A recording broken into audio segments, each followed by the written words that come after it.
حضرت سیدنا مصعب بن عمیر رضی اللہ تعالی عنہ،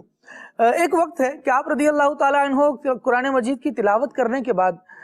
قرآن مجید کے احکامات بیان فرما رہے ہیں اور اس کی تفسیر بیان فرما رہے ہیں۔ اب تفسیر بیان کرتے ہوئے جب سید عالم صلی اللہ تعالی علیہ وآلہ وسلم کا نام آئے تو محفل میں حضرت ابو عبد الرحمن رضی اللہ تعالی عنہ موجود ہیں۔ تو جیسے ہی نبی پاک علیہ السلام کا نام آئے تو حضرت ابو عبد الرحمن رضی اللہ تعالی عنہ کی آنکھیں چمک اٹھیں، گویا شوق دیدار مزید بڑھ رہا ہے۔ تھوڑی دیر میں پھر ایسا ہوا کہ آپ رضی اللہ تعالی عنہ کے مبارک آنکھوں سے آنسو جاری ہونے لگے۔ تو ایک مرتبہ حضرت ابو عبد الرحمن رضی اللہ تعالی عنہ نے حضرت مصعب بن عمیر رضی اللہ تعالی عنہ کو کہا کہ پتہ نہیں سال کب گزرے گا، حج کا موسم کب آئے گا، ہم کب حضور کی زیارت کریں گے۔ اللہ اکبر۔ یہ بات کہنے کے بعد آپ رضی اللہ تعالیٰ عنہ خاموش ہو گئے۔ حضرت مصعب بن عمیر رضی اللہ تعالیٰ عنہ مسکرائے اور فرمایا کہ اے ابو عبد الرحمن، صبر کریں،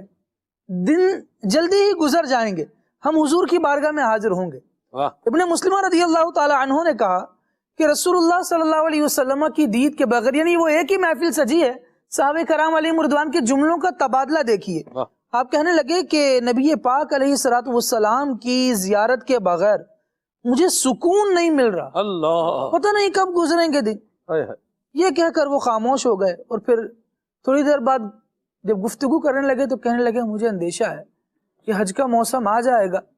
اور نبی کریم صلی اللہ تعالیٰ علیہ وآلہ وسلم سے میری ملاقات نہیں ہو سکے گی۔ کیا ایسا ہو سکتا ہے کہ آپ نبی پاک علیہ السلام کا سراپا ہمارے لیے ابھی بیان کر دیں؟ اللہ اکبر۔ یہ قرآن پڑھا ہے، درس قرآن جاری ہے، احکامات قرآن بیان کر رہے ہیں اور بار بار نبی کے تذکرے پر آنکھوں کا نم ہو جانا اور پھر حضور کی ایسی یاد کا آنا، اور پھر اب جو ذکر چھڑا ہے وہ کیا چھڑا ہے؟ کہتے ہیں کہ کیا ایسا ہو سکتا ہے کہ آپ ابھی نبی کریم صلی اللہ تعالیٰ علیہ وآلہ وسلم کا سراپا ہمارے لیے بیان کریں؟ آپ صلی اللہ تعالیٰ علیہ وآلہ وسلم کی زیارت میں تو آپ حضور کی صحبت میں رہے ہیں، حضور کی بہت زیارت کی ہے، تو آپ ایسا کریں کہ نبی پاک علیہ السلام کا حلیہ بیان کریں۔ ابن مسلمہ رضی اللہ تعالیٰ عنہ نے یہ کہا ہے اور سارے ہی حاضرین نے مل کر اس جملے کو یوں سمجھے کہ پک کر لیا اور کہا ہاں آپ نے بالکل درست کہا، آپ نے ہمارے دل کی بات کر دی، ہمارا بھی دل یہی چاہ رہا ہے کہ حضور کا سراپا بیان کر دیا جائے، حضور کا حلیہ بیان کر دیا جائے۔ اب حضرت سیدنا مصعب بن عمیر رضی اللہ تعالیٰ عنہ دو زانوں ہو کر بیٹھ گئے، اپنا سر جھکا لیا، تصور رسول میں ڈوبے ہیں، اور اس کے بعد اب لوگوں سے متوجہ ہو کر جو گفتگو کر رہے ہیں وہ نبی پاک علیہ السلام کا حلیہ بیان کر رہے ہیں اور کہہ رہے ہیں کہ نبی پاک صلی اللہ تعالیٰ علیہ وآلہ وسلم کے رنگ میں سفیدی اور سرخی کا حسین امتزاج تھا، چشمان کرم مبارک آنکھیں جو تھیں یہ بڑی ہی خوبصورت ہیں، حضور کی بھویں ملی ہوئی ہیں، بال سیدھے ہیں، گھنگریالے نہیں ہیں، داڑھی گھنی ہے، دونوں مونڈوں کے بیچ فاصلہ ہے، نبی کریم صلی اللہ تعالیٰ علیہ وآلہ وسلم کی گردن مبارک جیسے چاندی کی چھاگل ہے، نبی کریم صلی اللہ تعالیٰ علیہ وآلہ وسلم کی ہتھیلی اور قدمین شریفین تلوے مبارک فرمایا یہ گوشت سے بھرے ہوئے ہیں۔ نبی کریم صلی اللہ تعالیٰ علیہ وآلہ وسلم جب چلتے ہیں تو ایسا لگتا ہے جیسے نبی کریم علیہ السلام اونچائی سے نیچے آ رہے ہوں، جب کھڑے ہوتے ہیں تو ایسا معلوم ہوتا ہے جیسے کسی چٹان سے نکل پڑے ہوں، اور جب نبی کریم صلی اللہ تعالیٰ علیہ وآلہ وسلم کسی کی طرف رخ فرماتے ہیں تو پھر مکمل توجہ دیتے ہیں۔ آپ صلی اللہ علیہ وسلم کے چہرے مبارکہ پر پسینہ تشریف لاتا ہے تو وہ موتی کی مانند ہوتا ہے، نہ آپ صلی اللہ علیہ وسلم پس قد ہیں نہ بہت زیادہ بلند قامت، یعنی نہ ایسا ہے کہ قد پست ہو، چھوٹا ہو، نہ ایسا ہے کہ بہت اونچا ہو۔ نبی کریم صلی اللہ تعالیٰ علیہ وآلہ وسلم درمیانہ قد والے ہیں۔ آپ صلی اللہ علیہ وسلم کے دونوں کندھوں کے درمیان مہر نبوت ہے، جو آپ صلی اللہ تعالیٰ علیہ وآلہ وسلم کو اچانک دیکھتا ہے مرعوب ہو جاتا ہے، جو آشنا ہو کر نبی کریم صلی اللہ علیہ وسلم کی صحبت میں رہتا ہے وہ آپ سے محبت کرنے لگتا ہے۔ پھر آپ کے اوصاف بیان کیے، کہنے لگے کہ نبی پاک صلی اللہ علیہ وسلم سب سے زیادہ سخی ہیں، سب سے زیادہ جرت مند ہیں، آپ صلی اللہ علیہ وسلم کا طرز تکلم سب سے اچھا ہے،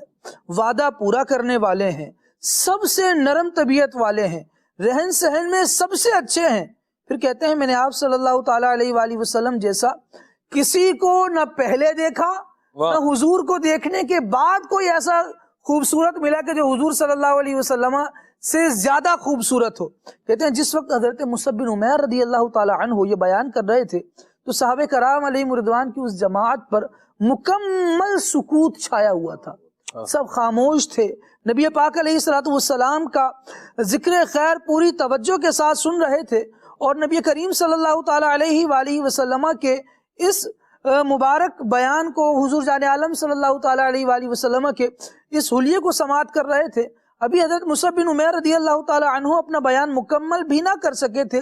کہ اہل محفل بیک زبان پکار اٹھے صلی اللہ علیہ یا رسول اللہ، صلی اللہ علیہ یا رسول اللہ۔ یعنی صحابہ کرام علیہ رضوان کی محفلیں سج رہی ہیں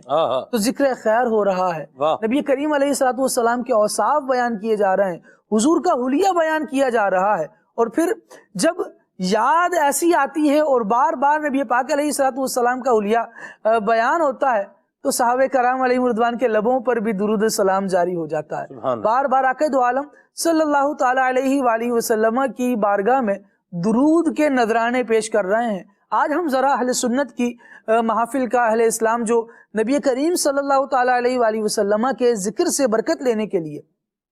محافل میلاد منا رہے ہیں، ذرا ان کا جائزہ تو لیجئے سلمان بھائی، یہی ہو رہا، کیا یہی نہیں ہو رہا کہ نبی پاک کی باتیں ہوتی ہیں، پھر درود و سلام ہوتا ہے، پھر ذکر چھڑتا ہے، پھر کوئی حدیث بیان ہوتی ہے، پھر کوئی تذکرہ ہوتا ہے، پھر ہوتا ہے صلی اللہ علیہ یا رسول اللہ، صلی اللہ علیہ یا رسول۔